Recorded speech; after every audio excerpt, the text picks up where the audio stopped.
Assalamualaikum warahmatullahi wabarakatuh. Waalaikumsalam warahmatullahi wabarakatuh. Kami dari kelompok 3 akan memperkenalkan diskusi kami mengenai metode penelitian MIXMET. Sebelum itu, perkenalkan saya Purnama Saputri Tunai dan rekan-rekan saya. Saya Muhammad Bagaimana? Baik, langsung saja pada materi pertama yaitu tentang pengertian MIXMET. Apa sih metodologi MIXMET tersebut? Metodologi MIXMET adalah pendekatan penelitian yang menggabungkan metode kuantitatif dan kualitatif dalam satu penelitian. Tujuan utamanya adalah untuk memberikan pemahaman yang lebih mendalam dan menyeluruh terhadap suatu masalah penelitian. Selanjutnya, ciri-ciri penelitian MIXMET. Yang pertama yaitu penggabungan data. Menggabungkan data kuantitatif dan kualitatif untuk mendapatkan pemahaman yang lebih komprehensif. Yang kedua yaitu fleksibel. Desain penelitian dapat disesuaikan dengan kebutuhan penelitian yang spesifik. Yang ketiga yaitu validasi data. Data dari suatu metode dapat melengkapi dan memvalidasi data dari metode lainnya. Selanjutnya yaitu tujuan penelitian MIXMET. Tujuan penelitian MIXMET adalah untuk mendapatkan pemahaman yang lebih menyeluruh dan komprehensif tentang suatu fenomena. Selanjutnya saya serahkan pada materi selanjutnya. Baik, terima kasih moderator. Sekarang kita masuk pada jenis-jenis pendekatan mixed method.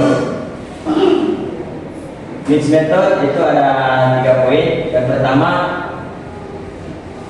compare parallel design, yaitu data kuantitatif dan kualitatif dikumpulkan secara bersamaan dan dianalisis secara terpisah. Hasilnya kemudian dibandingkan atau digabungkan untuk memberikan pemahaman yang lebih lengkap. Yang kedua yaitu explanatory sequential design, dimulai dengan pengumpulan dan analisis data kuantitatif, diikuti oleh pengumpulan dan analisis data kualitatif untuk menjelaskan hasil kuantitatif. Yang ketiga yaitu exploratory sequential design, dimulai dengan pengumpulan dan analisis data kualitatif, diikuti oleh pengumpulan dan analisis data kuantitatif untuk menguji atau memperluas temuan kualitatif. Oke, kita masuk teknik pengumpulan data metode penelitian mixed method. Yang pertama, pengumpulan dokumen. Mengumpulkan bahan dan informasi mengenai teori dan konsep untuk menjelaskan fenomena yang berhubungan dengan dimensi penelitian melalui dokumen tertulis. Yang kedua, rekaman arsip berupa rekaman pementasan drama yang dilakukan subjek penelitian. Yang ketiga, wawancara, yaitu dilakukan pada dosen pengampu mata kuliah, rekan sejawat, dan mahasiswa untuk mendapatkan tanggapan mengenai penelitian yang dilakukan. Yang terakhir, observasi langsung, dilakukan pada saat proses pembelajaran di kelas untuk mengamati fenomena yang terjadi selama pembelajaran. Baik, selanjutnya saya akan serahkan kepada rekan saya. Baiklah, terima kasih. Di sini saya akan menjelaskan tentang kelebihan dan kekurangan metode mixed method ini. Ada beberapa kelebihan dan kekurangan. Yang pertama ada kelebihan, ada 4 poin di sini. Yang pertama yaitu pemahaman komprehensif, yaitu menghubungkan data kuantitatif dan kualitatif, memberikan pemahaman yang lebih mendalam. Yang kedua, validasi data. Data dari satu metode dapat digunakan untuk memvalidasi data dari metode lainnya. Yang ketiga, fleksibilitas, dapat disesuaikan dengan kebutuhan penelitian. Yang keempat, menjawab pertanyaan kompleks, yaitu cocok untuk penelitian yang membutuhkan pendekatan multidimensional. Berikutnya ada kekurangan, ada 3 poin di sini. Yang pertama yaitu waktu dan biaya, membutuhkan waktu dan sumber daya yang lebih besar dibandingkan metode tunggal. Yang kedua, kompleksitas analisis, yaitu mengintegrasikan data kuantitatif dan kualitatif, memerlukan keahlian khusus. Yang ketiga, kesulitan dalam pelaporan, yaitu menyajikan hasil dari kedua metode secara seimbang dapat menjadi tantangan.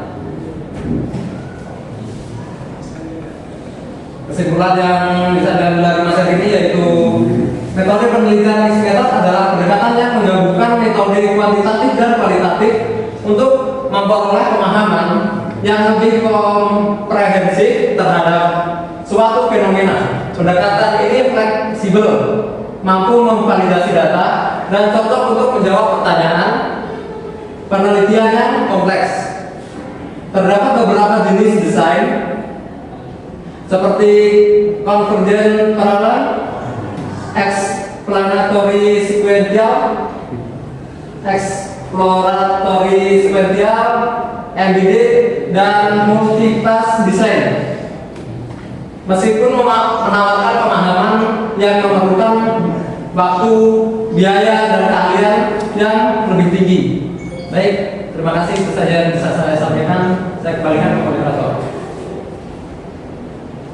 Baik, untuk lebih memahami konsep dari metode mixed method ini, mari kita menonton video singkat mengenai penelitian metode mixed method.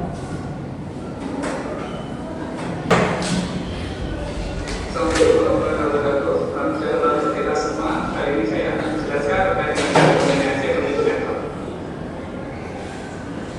Baik, rekan-rekan sekalian, seperti yang kita ketahui sebelumnya bahwa kita kenal ada suatu pendekatan penelitian kualitatif, di mana di sini salah satunya adalah pendekatan kualitatif eksperimen.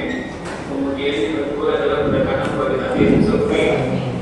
Nah, kita juga sudah mengenal penelitian kualitatif, di mana di situ ada etnografi, kemudian ada teori, ada case study, ada phenomenological, dan narrative basis.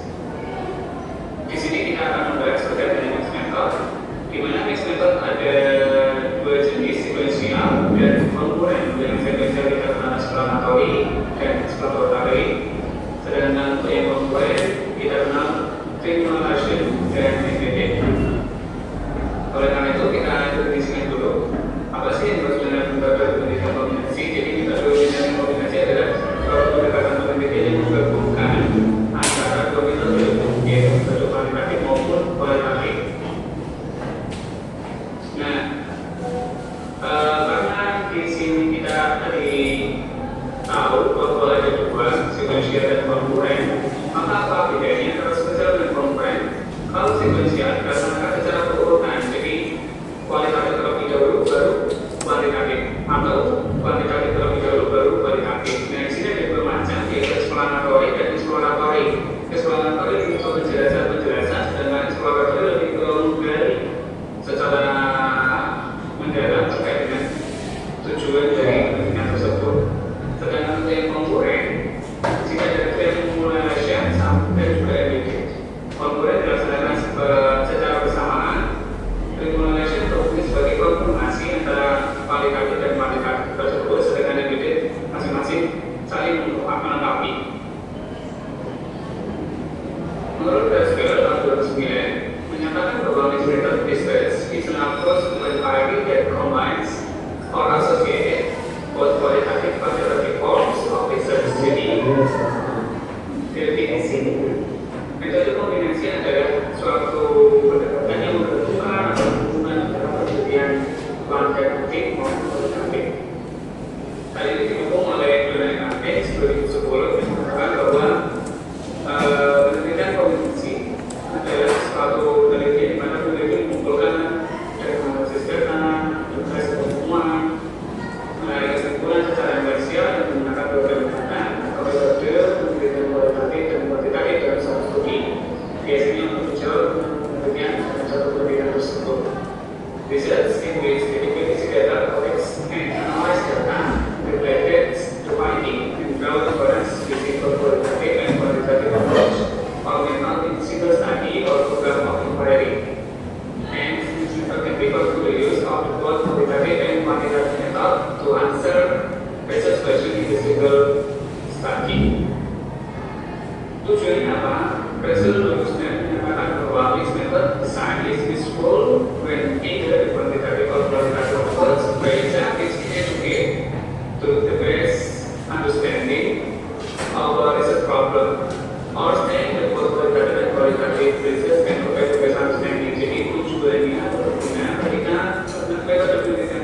kuantitatif atau metode kualitatif itu kalau dikerjakan sendiri-sendiri ya juga kurang, sehingga perlu ada kombinasi antara kedua metode tersebut.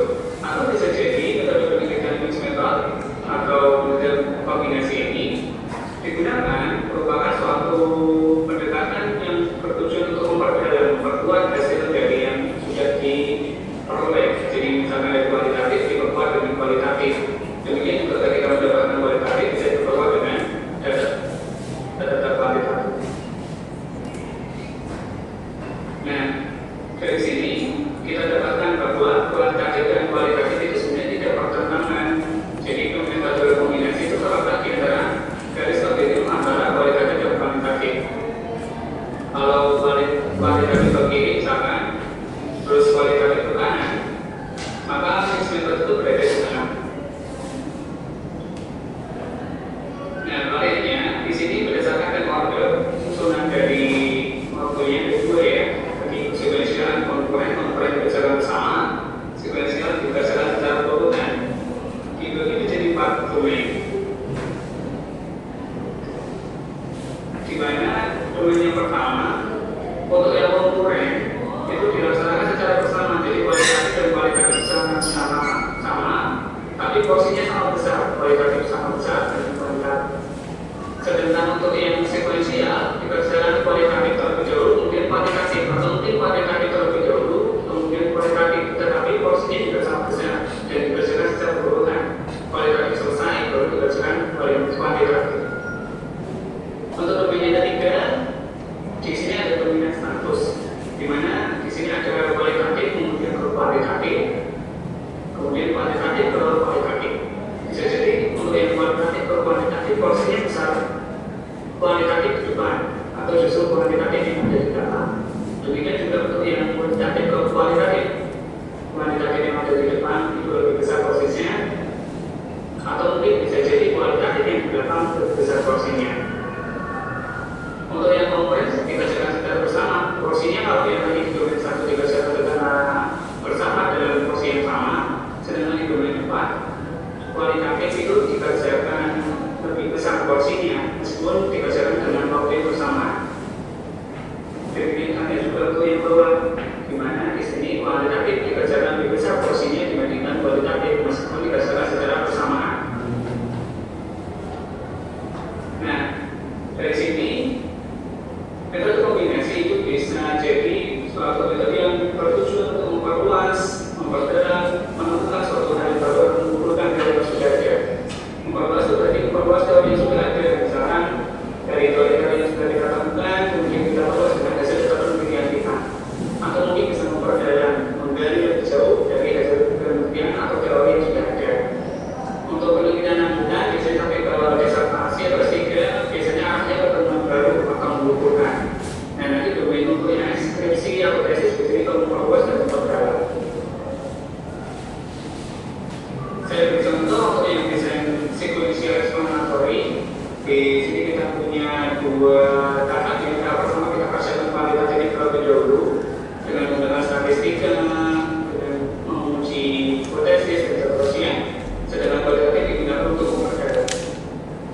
Contohnya ini data kualitatif, kita punya data kualitatif keaktifan dan prestasi siswa.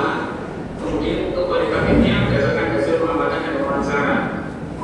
Biasanya dikaji terkait dengan tingkat kehadiran yang sangat tinggi, kemudian aktif dalam respon pertanyaan ketika penjelasan, dan tugas yang dikerjakan secara disiplin, dan pengumpulan kerja bisa dikerjakan tepat waktu dan dengan baik.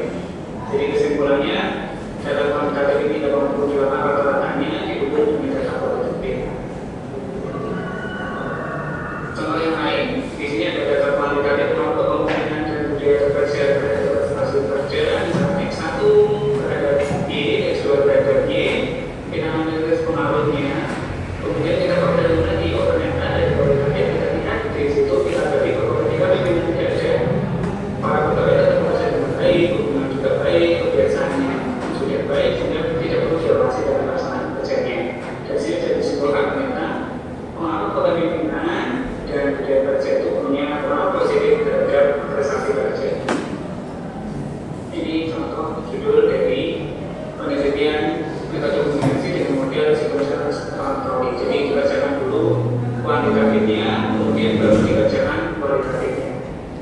Demikian penjelasan dari kami. Terima kasih atas perhatiannya. Assalamualaikum warahmatullahi wabarakatuh. Baik, itulah pemaparan dari materi kami. Apabila ada kekurangan, mohon maaf. Apabila terkendala, wassalamualaikum warahmatullahi wabarakatuh.